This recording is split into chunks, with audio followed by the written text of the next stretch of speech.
परमात्मने नमः। ओम श्री परमात्मने नमः। ओम श्री परमात्मने नमः।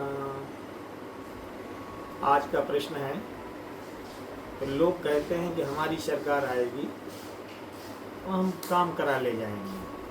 सबके मन में हजारों सदियों से यह विषय बना ही रहा है कि हमारी सरकार आएगी तो पूरे काम हो जाएंगे और हमें राम राज्य की प्राप्ति हो जाएगी, ईश्वर राज्य प्राप्त हो जाएगा। इससे ज़्यादा भ्रम की बात हो नहीं सकती।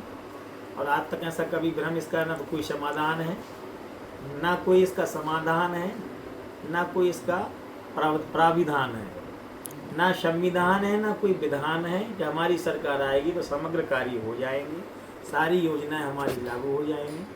क्योंकि शासक करता है मनमानी, वो कवि कोविद विज्ञान विशारद कलाकार पंडित ज्ञानी, और शासन करता है मनमानी। कवि कोविद विज्ञान विशारद कलाकार पंडित ज्ञानी के लिए कभी समादर शासन प्रशासन ने कभी किया नहीं है। और केवल जैसे एक ऊँट के मुँह में जीरा सुहाने जैसी बात होती है।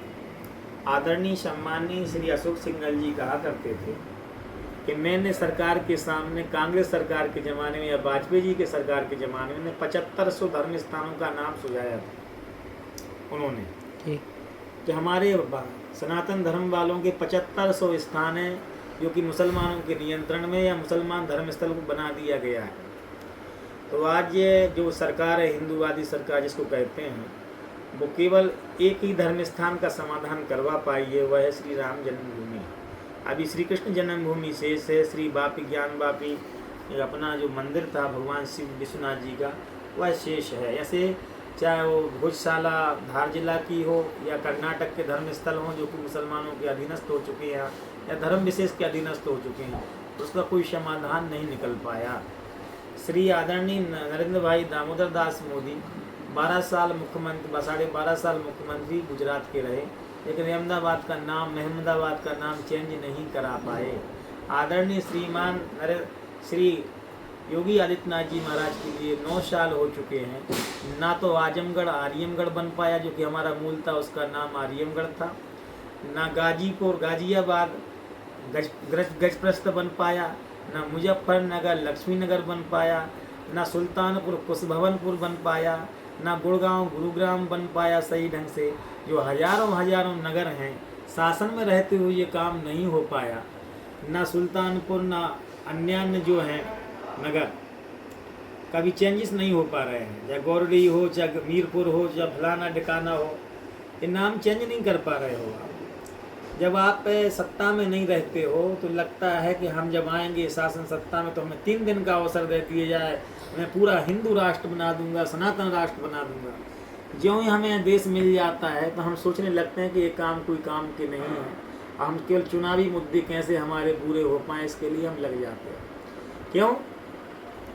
क्योंकि जो हमारा मूल लक्ष्य था हम उससे भटक जाते हैं, राय से विचलित हो जाते हैं। जैसे हम साधु सन्यासी हुए, तो जब हम सन्यासी नहीं बने थे तो लगता था कि अब जब मैं सन्यासी बन जाऊंगा, घर द्वार छोड़ दूंगा, तो भगवान की ऐसी भक्ति करूंगा कि भगवान की प्राप्ति हो जाएगी। लेकिन पता चला जब सन्यासी बन गए तो भगवान अता पता खो ही गया।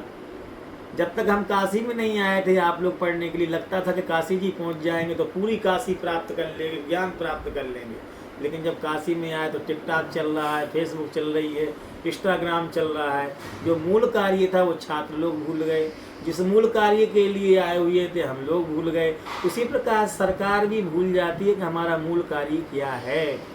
फिर उसके लिए याद नहीं रहता है कि बात करनी है समान नागरिक संहिता की तो वो ला देंगे यूजीसी, बात करनी है जनसंख्या नियंत्रण की तो वो ला देंगे 3 तलाक, बात करनी है जनसंख्या नियंत्रण की या बात करनी है हमारे लिए देश के लिए संस्कृत की तो बात करेंगे फिर वो उर्दू की। यदि हमारे लिए बात करनी है अच्छे कामों की तो वो ला देंगे कि अल्पसंख्यक आयोग ला दो। बात करना है समान लोगों के लिए रखने की तो वो SC ST हरिजन दुनिया भर की बातें करने लगेंगे। जो हम लोग विस्मृत होना चाहते हैं, जिसके लिए आगे पीढ़ी वाली कि हम हिंदू हैं या पूरे भारतवासी हैं, चाहे वो मुसलमान ही क्यों ना हो, तो वो करने लगेंगे हिंदू मुस्लिम की। सबकी हालत ऐसी ही हो जाती है, वो अपने अपने कार्यों को सब भूल जाते हैं। फिर सोचते हैं तो अभी तो बहुत लंबा समय है, अभी तो बहुत लंबा समय, अभी तो जीना बरसों, अभी हमें चिंता कल की क्यों करसों। तो उनका जो कार्यकाल वह व्यतीत होता चला जाता है, और उनका कार्यकाल व्यतीत हो गया और पता चला कि वो हिंदू के हितों के लिए तो छोड़ो, अपना हित भी नहीं कर पाया, न दूसरों का हित कर पाया, और उनकी सरकार खत्म हो गई, समय कार्यकाल खत्म हो गया। जैसे वाजपेयी जी का हो गया था, अब इनका हो जाएगा, उसमें खत्म होने की बात ही क्या है। बात करते करते बात होनी चाहिए थी खेत की, और बात होती रही मेड़ की, और पूरा समय व्यतीत हो गया और 15 साल व्यतीत हो गए, और उनको लगा कि हम विश्व गुरु तो छोड़िए, विश्व चेला भी नहीं बन पाया। अमेरिका के कहने पे चलते रहे, जो वो कहता रहा, वो जो आर्डर मारता रहा नंगल उच्चा आदमी, हम उस पर चलते रहे, और हमारा कार्यकाल खत्म हो गया, कालक्षेप हो गया। इसलिए उसको क्या कहते हैं, उसको कहते हैं बुद्धूपना। जिस लक्ष्य के लिए हम चले हुए थे, इसलिए कहा गया उपलक्ष्य के पीछे हमारा सारा समय व्यतीत हो जाता है। इसलिए कहा गया उपलक्ष्य के पीछे कभी विचलित ना जीवन लक्ष्य हो, जब तक रहे ये प्राण तन में पुण्य का ही पक्ष हो। यह कामना आर्ष महर्षियों ने की है कि हम उपलक्ष्य के पीछे लक्ष्य भूल जाते हैं। जो उपलक्ष्य था, बनाने चले थे हिंदू राष्ट्र, सनातन राष्ट्र और विश्व गुरु, वो पता चला कि हमारा अता पता ही नहीं रहा उसमें, क्योंकि जो मूल मुद्दे की बात है, जैसे कल हमारा भारत देश विश्व कप जीता, तो ऐसी खुशियाँ मनाई गई कि जैसे लग रहा कि पूरी धरती हमने प्राप्त कर ली हो। लेकिन हम ये भूल जाते हैं कि अन्य खेलों में हमारी कोई भूमिका नहीं। इसके लिए न तो सरकार को चिंता है, न हमारे लिए चिंता है, न कभी इस पर मांग उठाते, न जितना एक शक्ति में, एक खेल में ही पूरी ताकत डाल देते हैं, एक खेल में ही पूरे प्राणों को डेल देते हैं। पता चलता है कि अन्य खेलों में हमारा अता पता ही नहीं, विश्व में कहीं नाम ही गाँव नहीं।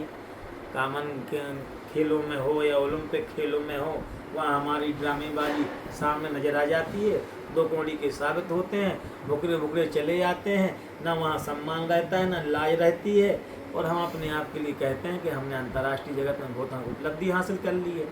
इसलिए कभी कभी व्यक्ति के लिए सुलभ वाणी में, सहज वाणी में नहीं, अपितु कठोर वाणी में कहना चाहिए कि हम मूल लक्ष्य से भटक गए हैं। लक्ष्य से भटकी हुई लड़ाई हम लड़ रहे हैं।